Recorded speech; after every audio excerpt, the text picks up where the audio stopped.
माननीय सभापति महोदय, अच्छा है हम सब संविधान पे बात कर रहे हैं। उस सदन में भी हुई, इस सदन में भी तमाम साथियों ने संविधान पे बात की। अपना अपना दायरा है, अपनी अपनी सोच है, अपनी अपनी प्राथमिकताएं हैं, लेकिन महत्वपूर्ण ये है कि हमने संविधान पे बात की। कई ओहदेदार लोग दूसरे स्तंभ के, वो तो ईश्वर से बात करने लगे हैं। भगवान को कितना काम है, किसी की नौकरी लगवानी है, किसी की शादी करवानी है, किसी को चुनाव जितवाना है, तो किसकी पर्ची निकलेगी, किसकी अर्जी लगेगी।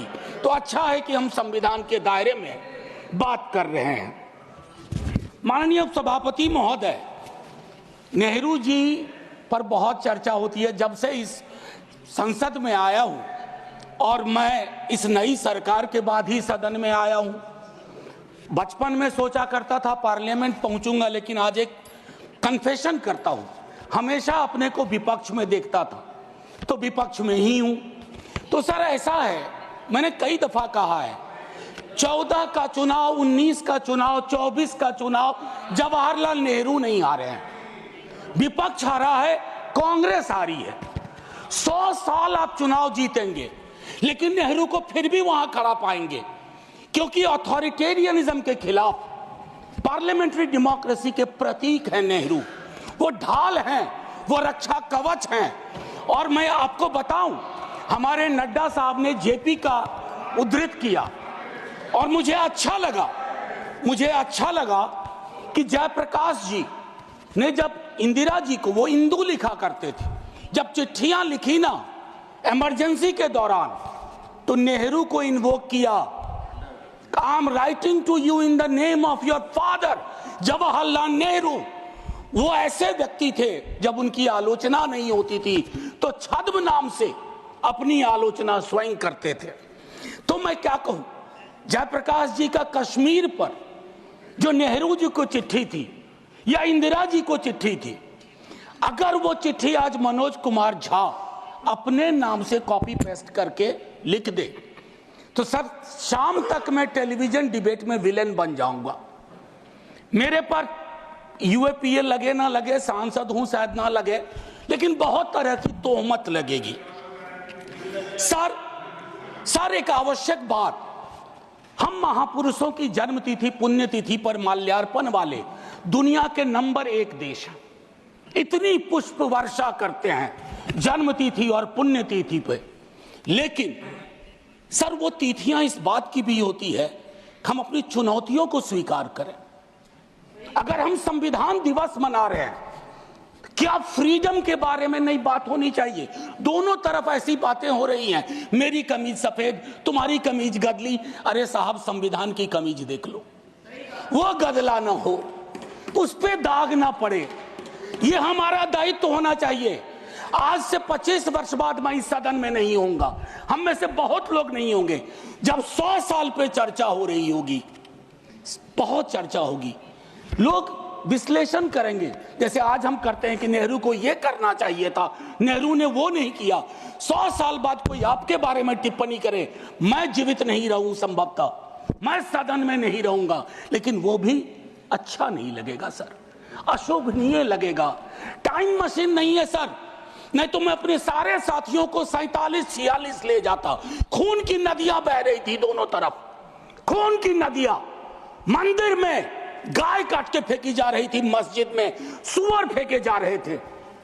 उस दौर में एक ऐसे देश के निर्माण का संकल्प, गलतियां हुई होंगी। आप विलेन क्यों बनाते हो भाई? विलेन मत बनाओ, आपसे भी गलतियां होती हैं, हमसे हुई हैं।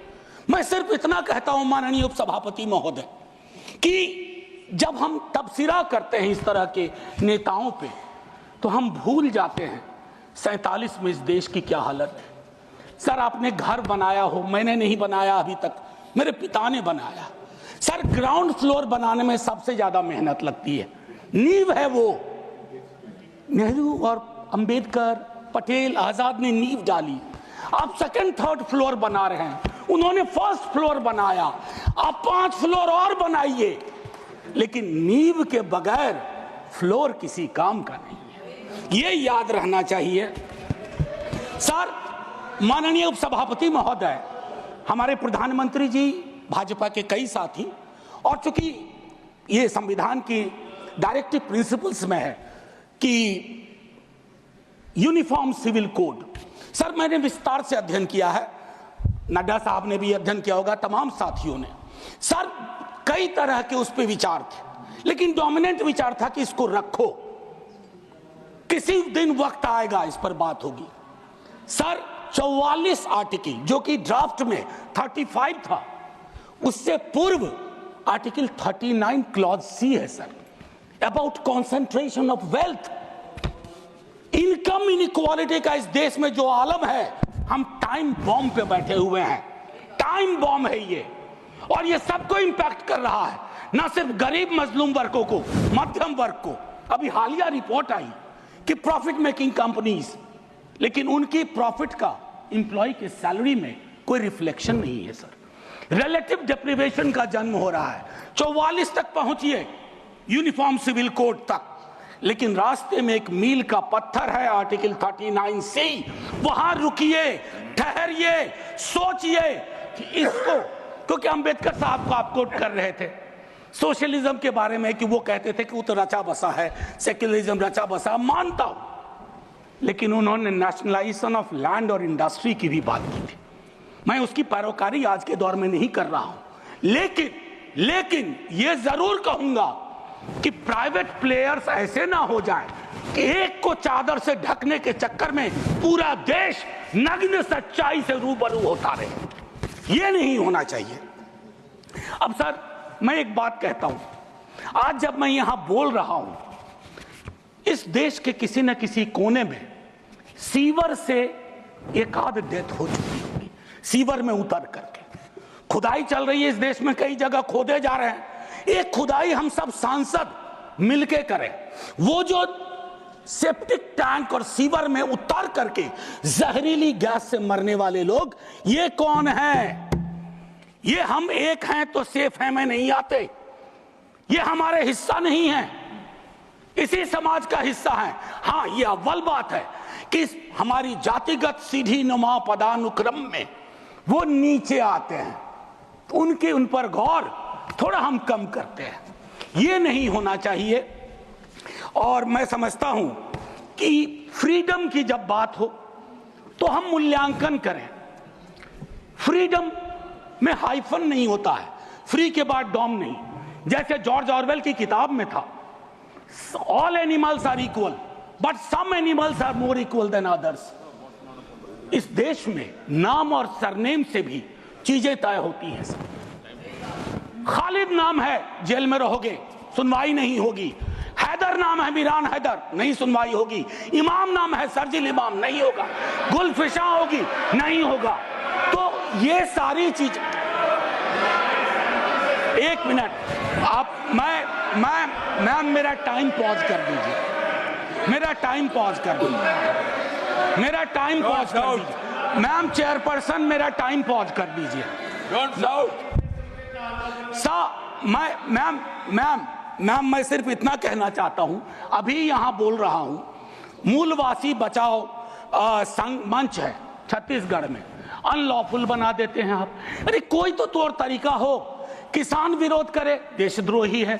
विद्यार्थी विरोध करें, नौकरी के लिए नौकरी मांग रहे हैं आपसे, और कुछ तो नौकरी भी नहीं मांग रहे हैं, परीक्षा समय पर कराने की मांग कर रहे हैं। आप कह रहे हो अराजक हैं, नक्सल हैं। ये जो शब्दावली लेकर के, विशेषण लेकर के आप घूमते हैं, इससे थोड़ा बाज आइए। मैं कह रहा हूं ये टेम्पटेशन होता है जब बहुत बड़ी सत्ता होती है, 15वें वर्ष में, 11वें वर्ष में प्रवेश करते हैं, लेकिन उस टेम्पटेशन को रोकना मैच्योरिटी है, परिपक्वता, परिपक्व लीडरशिप की बात होती है। वैकल्पिक विकास की कोई मांग आपसे करेगा तो आप कहोगे नक्सली है। अब मैम चेयरपर्सन, एक और चीज कहना चाहता हूं। मैं पीड़ा साझा करता हूं बांग्लादेश में जो हो रहा, साझा करता हूं पीड़ा। 71 के बारे में पढ़ा था, अभी देख रहा हूं। लेकिन मैम मैं महात्मा गांधी पर जाना चाहता हूं। नोआखली में जब देश आजादी का जश्न मना रहा था, महात्मा गांधी नोआखली में दर दर भटक रहे थे, restoration of peace and normality. वो दौर था। उन्होंने एक बात कही थी, आज का दक्षिण एशिया है जिससे पाकिस्तान और बांग्लादेश निकला है, हमें इस बात का स्मरण करना होगा कि हमारी भूमिका सबसे बड़ी है। हम बड़े भाई वाली शब्दावली का इस्तेमाल नहीं करेंगे। We are the largest and the oldest democracy. बाकी में डेमोक्रेसी कैजुअलिटी हुई है पाकिस्तान और बांग्लादेश में, संविधान तक नहीं आया। लेकिन हम अपनी अकलियत के साथ कैसा व्यवहार करते हैं, तो हम कह पाते बांग्लादेश को, learn from us, to Pakistan learn from us, this is how we treat. लेकिन हमारा रिपोर्ट कार्ड अगर उसमें कमियां रहती है, मैं Sit down. Sit down. Sit down. Ma'am, chairperson, my time should be paused. Down. My time should be paused. My time should be paused. My time should be paused. Honorable members. Ma'am, एक चीज मैं एक चीज कहना चाहता हूं।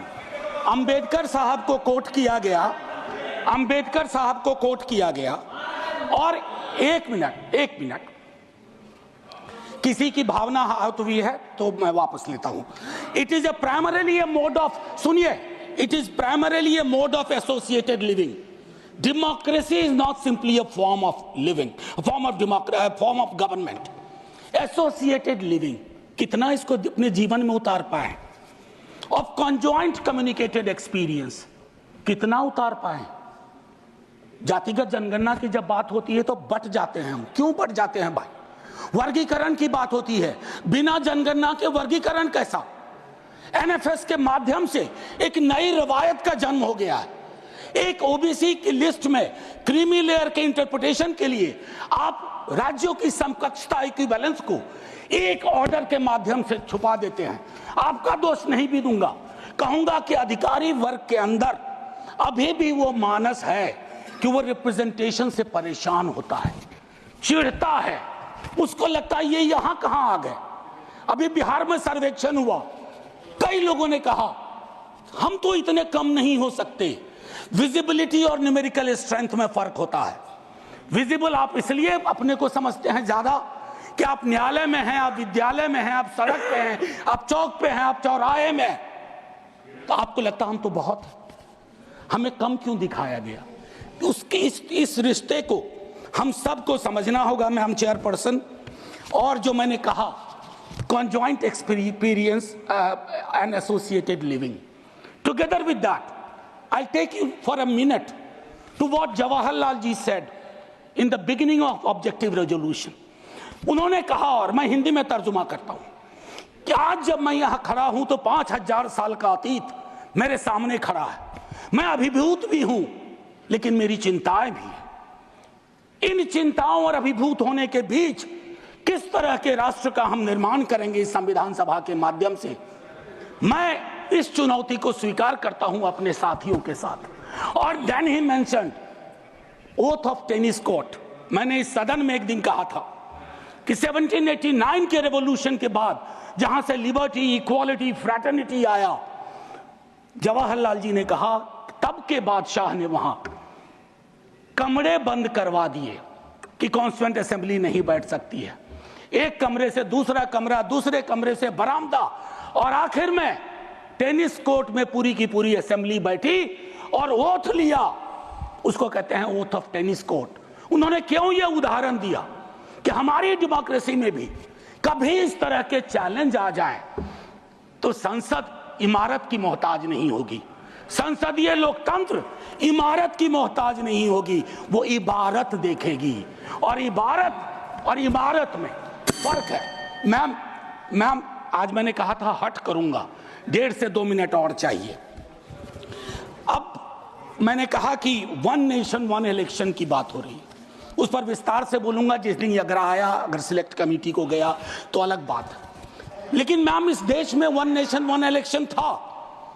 नड्डा साहब ने कहा, मैं मानता हूं, कई दफा क्या होता है जब आप कोट करते हैं, हमारी यूनिवर्सिटी में कहते हैं कि सेमी कोलोन के बाद किसी को कोट मत करो, उसको हम लोग कहते हैं पुअर साइटेशन, कि किसी को कोट किया। जैसे आपको उदाहरण के लिए मैम 30 सेकंड में कि मार्क्स ने कहा religion is the opium for masses. ऐसा कभी नहीं कहा मार्क्स ने।